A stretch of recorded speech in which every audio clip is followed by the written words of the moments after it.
नमस्कार साथियों, आप सभी का एक बार फिर से हार्दिक स्वागत है मेरे YouTube चैनल प्रेम की बात आपके साथ में। आप जानते हैं कि जिस प्रकार से इस लोकसभा चुनाव के लिए सभी पार्टियां अपना मैनिफेस्टो जारी कर रही है और सबके अपने अपने विचार हैं,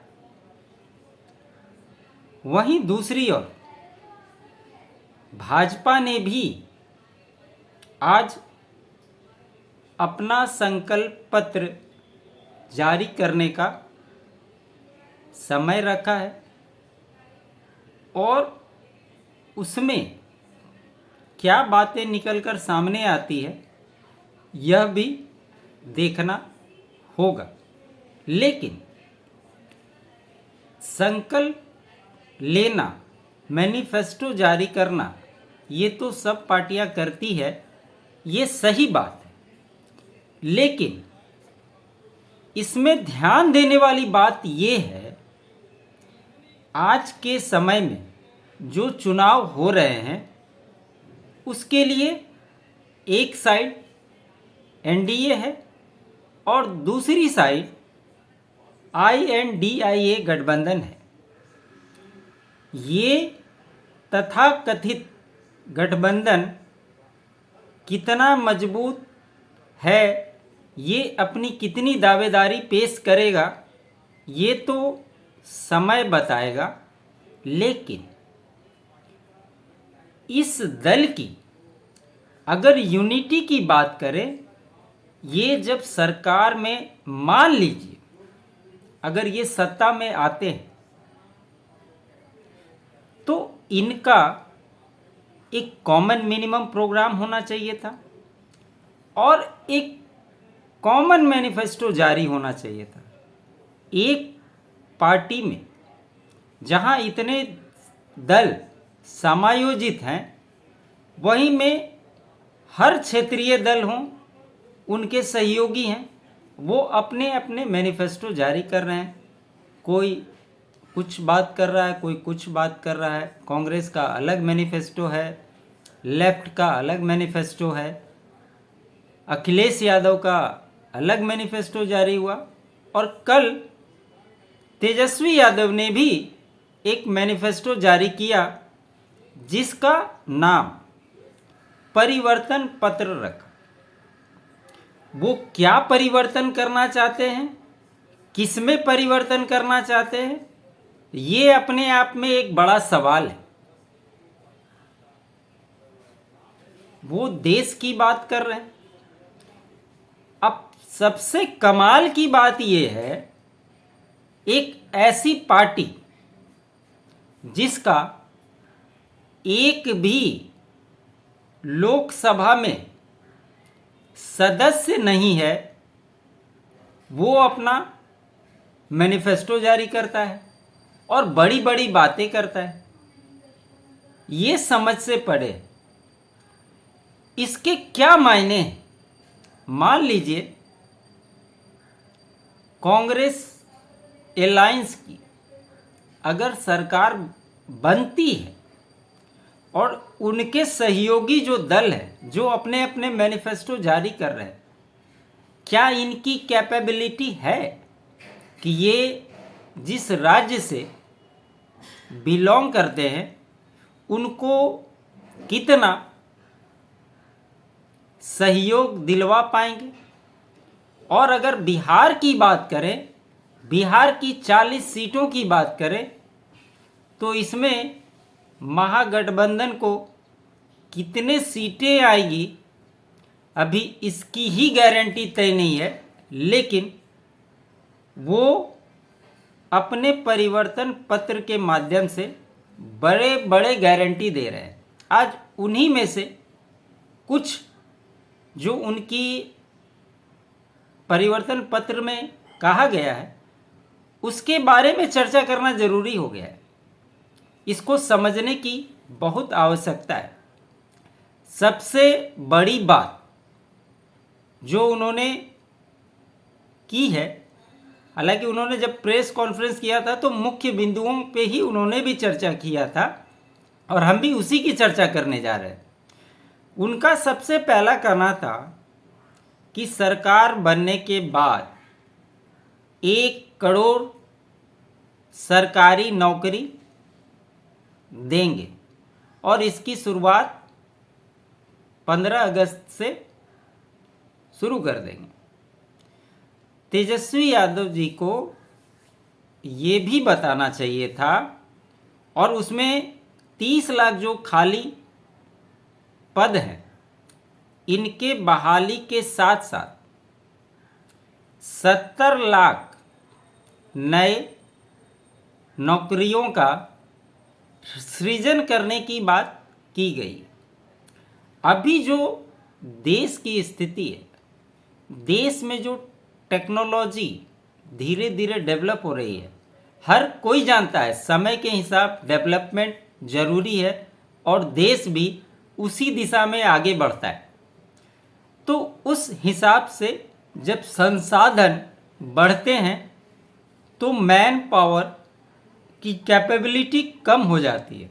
आधुनिकीकरण होने से चीज़ें आसान हो जाती है। ऐसी स्थिति में जहां ये नौकरी भरने की बात कर रहे हैं, अगर वो ये बात करते ये पूरे देश के लिए, इसमें से बिहार को कितना रोजगार मिलेगा तेजस्वी यादव को ये भी बताना चाहिए था। बिहार में सेंट्रल की कितनी वैकेंसी खाली है उसके बारे में जानकारी होनी चाहिए थी और अगर वो उस पर बात करते तो समझ में भी आता वो पूरे देश की बात कर रहे। जो क्षेत्रीय दल जिसका आकार एक राज्य से 2 राज्य के बीच में मैक्सिमम है, जिसका जनाधार ही एक सीमित है, वो पूरे देश की बात कर रहा है। ऐसा लग रहा है कि जो तेजस्वी यादव नरेंद्र मोदी को जुमलेबाज कहते थे, आज वही तेजस्वी यादव जुमलेबाजी में कोई कोर कसर छोड़ना नहीं चाहे और यही उनके परिवर्तन पत्र में भी दिखाता है। उन्हें ऐसा लगता है कि जो नीतीश कुमार के साथ अभी 17 महीने की सरकार उन्होंने चलाई, सरकार से अलग होने के बाद वो लगातार ये कहते हुए दिखाई दिए हैं कि हमने 17 महीने में बिहार में 5 लाख लोगों को रोजगार दिया। तो 5 लाख लोगों को रोजगार उप मुख्यमंत्री रहते हुए उन्होंने दे दिया। तो इसमें सवाल ये भी उठता है कि क्या नीतीश कुमार मुख्यमंत्री जो बिहार के हैं, इन नौकरियों को देने में उनकी कोई भूमिका नहीं थी? जब तेजस्वी यादव डिप्टी सीएम के पद पे रहते हुए ये नौकरी दे रहे थे तो क्या नीतीश कुमार सो रहे थे? जिस प्रकार से वो क्रेडिट ले रहे हैं, कहीं ना कहीं पूरे सरकार की व्यवस्था होती है, जिन्हें राज्य चलाना होता है, उनकी जिम्मेवारी होती है। इसमें पूरे कैबिनेट की भागीदारी होती है। कोई एक व्यक्ति यह कहकर कि हमने किया क्रेडिट नहीं ले सकता। उस समय सत्ता में जिसके साथ भी वो हैं, उस पूरे कार्यकाल को उस सरकार का बेनिफिट जाता है। ऐसे में जहां वो अपने आप को क्रेडिट दे रहे हैं, उनके पास स्वास्थ्य विभाग भी था। उन्हें बताना चाहिए, आप रोजगार की बात करते हैं, औद्योगिकरण की बात करते हैं, बिहार में मैन पावर के अलावा ऐसा क्या है? आप बिहार की पार्टी हैं, आपने अपने परिवर्तन पत्र में बिहार के लिए क्या बोला, आप अगर उसकी रूपरेखा ही बता देते तो ये भी अपने आप में लोगों को एक विश्वास दिलाने के लिए होता कि क्या जो कह रहे हैं उस पर थोड़ा सा गौर करना चाहिए या नहीं। और एक खबर ये भी आई कि जब उन्होंने रोजगार की बात की थी तो सम्राट चौधरी जी ने इसका बहुत अच्छा रिप्लाई दिया कि जब थोड़ी सी नौकरियों के लिए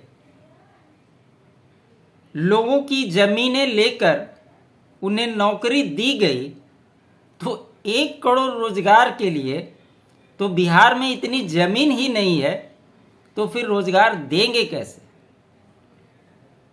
ये भी एक अपने आप में बहुत बड़ा सवाल है। आगे बढ़ते हुए विशेष राज्य की बात की। देखिए, विशेष राज्य कोई एक क्षेत्रीय दल के बस की बात नहीं है कि वो दिलवा सकता है, क्योंकि तेजस्वी यादव प्रधानमंत्री नहीं बन रहे हैं कि वो वादे कर दें। अगर उनके अलायंस की सरकार बनती है तो भी वो एक सहयोगी की भूमिका ही निभा सकते हैं। और उससे बड़ी बात ये है कि विशेष राज्य का दर्जा इतना आसान नहीं है, उस क्राइटेरिया में बिहार फिट नहीं बैठता है। अगर बिहार को विशेष राज्य का दर्जा दिया जाता है तो ऐसे कई राज्य हैं उस लाइन में खड़े हैं जिन्हें उसके साथ साथ इसका लाभ देना पड़ेगा। इतना इससे कई गुना संपन्न राज्य हैं, आंध्र प्रदेश, तेलंगाना, फिर भी वो भी विशेष राज्य की दर्जा की बात करते हैं। बिहार के पास तो कुछ भी नहीं। इसके अलावा उन्होंने विशेष पैकेज की बात की, 1,60,000 करोड़ रुपए की बात की। तो विशेष राज्य के दर्जे की अगर बात वो करते हैं तो विशेष पैकेज तो ऑटोमेटिकली उसमें आ जाता है, समायोजित हो जाता है। तो फिर ये अलग से क्यों। और जिस प्रकार से उन्होंने एक लोकसभा पे 4,000 करोड़ रुपए बांट दिए, तो मेरा प्रश्न ये है कि जहाँ पर कांग्रेस की सरकार है, जहाँ पर ये खुद झारखंड में सरकार के साथ है, तो उन्हें ये काम वहाँ करना चाहिए। पहले बोलना बहुत आसान होता है, आप अगर उसको इम्प्लीमेंट कहीं भी करते तो आपके पास एक एविडेंस होता है, एक आधार होता है कि आप इसके बारे में चर्चा कर सकते हैं कि हाँ, हमने यहाँ पे ये किया, आगे भी हम इसको करेंगे। तो ये संभव दिखता नहीं है। आगे अगर बात करें अग्निवीर योजना के बारे में भी इन्होंने कहा कि हमारी सरकार बनेगी तो ये ख़त्म हो जाएगा, इसको ख़त्म कर देंगे। राहुल गांधी ने भी कहा था कि सेना ही बोल रही है कि ये हमको नहीं चाहिए। ये सरकार ने, नरेंद्र मोदी ने ज़बरदस्ती थोपा है। अब सबसे बड़ी बात यह है कि इन लोगों के पास सेना का, आईबी का, सीबीआई का रिपोर्ट कैसे पहुंचता है ये तो ये लोग ही बता सकते हैं। आपको याद होगा गुजरात चुनाव के समय केजरीवाल ने भी एक बात की थी कि आईबी की रिपोर्ट है कि आम आदमी पार्टी की सरकार गुजरात में बन रही है और भाजपा जा रही है। इन लोगों के पास ये रिपोर्ट कहाँ से जाती है, इसके बारे में कभी बात नहीं करते। ये सबसे बड़ा आश्चर्यचकित करता है लोगों को, और ये दिखाता है कि इनकी क्रेडिबिलिटी कितनी बड़ी है। आगे अगर बात करते हैं ओल्ड पेंशन स्कीम की, देखिए ओल्ड पेंशन स्कीम एक ऐसी योजना है जिसे कांग्रेस ने भी अपने मैनिफेस्टो में शामिल नहीं किया। तेजस्वी यादव उसको अपने परिवर्तन पत्र में शामिल कर रहे हैं। ये इतनी आसान नहीं है। पैसे कहाँ से आएंगे, ये अपने आप में एक यक्ष प्रश्न है। उन्होंने महिलाओं को 1 लाख रुपए सालाना देने की बात की। आपको याद होगा, और मैं तेजस्वी यादव जी को भी याद दिलवाना चाहूँगा कि अभी जो जातिगत गणना उन्होंने करवाई थी, इसमें 94 लाख परिवार ऐसे हैं जिन्हें कहा गया था नीतीश कुमार के द्वारा कि इन्हें 2-2 लाख रुपया दिया जाएगा।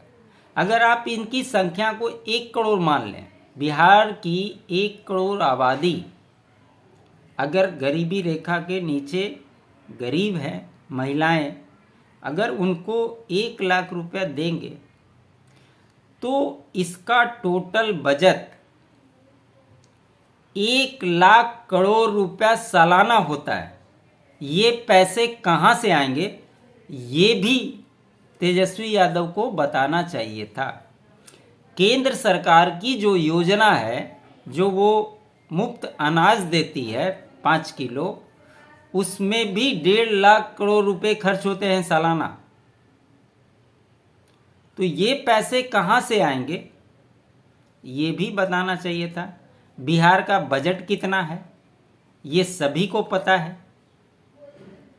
तो लोक लुभावनी बातें करना बहुत आसान है, लेकिन जब सरकार में रहते हुए अगर आप इसके डेवलपमेंट के लिए खुद काम नहीं कर सकते, तो ये जो बातें हैं ये कितनी कारगर होगी, ये तो समय ही बताएगा। और इस पर लोगों को ज़रूर सोचना चाहिए।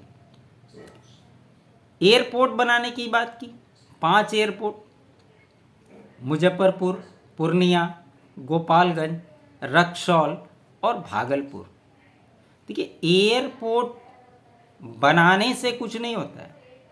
आपका कम्युनिकेशन, वहाँ का डेवलपमेंट, वहाँ से आवागमन कितना इम्पॉर्टेंट है, ये मैटर करता है।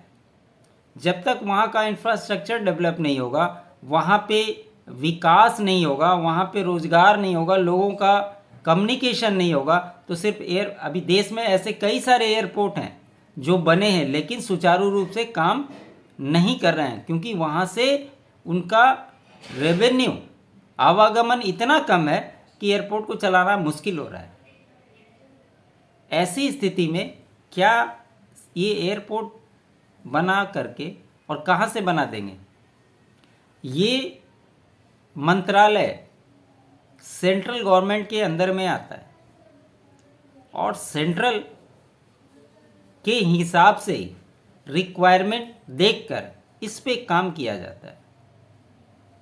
तो क्या आरजेडी को ये मंत्रालय मिल जाएगा, ऐसा ये उम्मीद कर रहे हैं, ये बताने की कोशिश कर रहे हैं? तो इन सारी बातों को देखना बहुत ज़रूरी है। एमएसपी की बात की कि 10 फसलों पर एमएसपी देंगे। तेजस्वी यादव जी को ये भी पता होना चाहिए कि अभी सरकार 22 फसलों पर एमएसपी दे रही है और इसके अनुसार जैसे जैसे समय के हिसाब से चीज़ों को, उन अनाजों को आगे पीछे किया जाता है, उनको श्रेणी में शामिल किया जाता है। हाँ, 500 रुपये गैस सिलेंडर की बात की पूरे देश में। आपको पता होगा कि अभी प्रधानमंत्री उज्ज्वला योजना के अंतर्गत जो गैस सिलेंडर में सब्सिडी दी गई, उसमें 300 रुपये कटौती की गई थी और सिलेंडर 600 रुपये में मिल रहा है उज्ज्वला योजना के लाभार्थियों को। और जनरल वे में भी अभी दाम घटे हैं, 900 रुपये के आसपास में वो भी आया है। तो ये एक अच्छी बात है, लेकिन अगर यही बातें बिहार के संदर्भ में होता तो ज़्यादा अच्छा होता। वहीं अगर बिजली की बात करें, उन्होंने इसके संदर्भ में भी बताया कि 200 यूनिट बिजली फ्री देंगे। आप सभी को पता होगा कि बिहार में बिजली सबसे महंगी है, सबसे महंगी बिजली है। आप पेट्रोल डीजल के दाम कम करने की बात करते, आप ये बोलते कि हम जो वैट ले रहे हैं, हम अपने वैट को कटौती करके डीजल पेट्रोल के दाम को 10 रुपया कम कर देंगे, 15 रुपया कम कर देंगे। ये लोगों के लिए इम्पैक्ट पड़ता, उन्हें समझ में आता। जो दल जिनका एक भी प्रतिनिधित्व लोकसभा में नहीं है, वो दल अगर ऐसी बातें करे तो इस पे जनता कितनी विश्वास करेगी। ये तो बात वही हो गई कि आसमान में बादल में छेद कर देंगे, बारिश होना चालू हो जाएगा। ये वही वाली कहावत दिखाई देती है। और बाकी दलों को भी अगर आप देखें, आप अगर लेफ्ट का मैनिफेस्टो देखेंगे, वो तो कहता है कि जो हमारे पास एटॉमिक पावर है, परमाणु शक्ति है, उसे ही ख़त्म कर देंगे। बताइए, ऐसे ऐसे दल अपने अपने मैनिफेस्टो को लाते हैं और अगर गलती से सरकार में आते हैं तो इनके बीच ही सरकार बनने के साथ नूरा कुश्ती चालू हो जाएगी और ये जनता के हित में कितना क्या कर पाएंगे आप इसी से अंदाज लगा सकते हैं। तो कहने के लिए तो ये अच्छी बातें हैं, लेकिन तेजस्वी यादव जी से मैं इतना ही कहना चाहूँगा, आप बिहार की राजनीति करते हैं, बिहार के भविष्य के लिए, यहाँ के अस्पतालों के लिए, यहाँ पे इंडस्ट्रीज़ के लिए आपके पास कोई रोड मैप है, आप उसकी बात करें। वो बिहार और बिहार के नागरिक के हित के लिए होगा, उसे कोई भी सराहेगा। लेकिन इस प्रकार का मैनिफेस्टो एक एक दल लाकर अपनी बातें अगर लाता है तो इसका कोई परसेप्शन मुझे तो समझ में नहीं आता है जनता के बीच में जाए। तो ये मूल बातें थी जिस पे चर्चा करनी ज़रूरी थी। आप सभी को ये मेरे विचार कैसे लगे आप ज़रूर बताएं, कमेंट करें, लाइक करें, शेयर करें और चैनल को सब्सक्राइब नहीं किया है तो चैनल ज़रूर सब्सक्राइब करें। आप तमाम साथियों का बहुत बहुत धन्यवाद।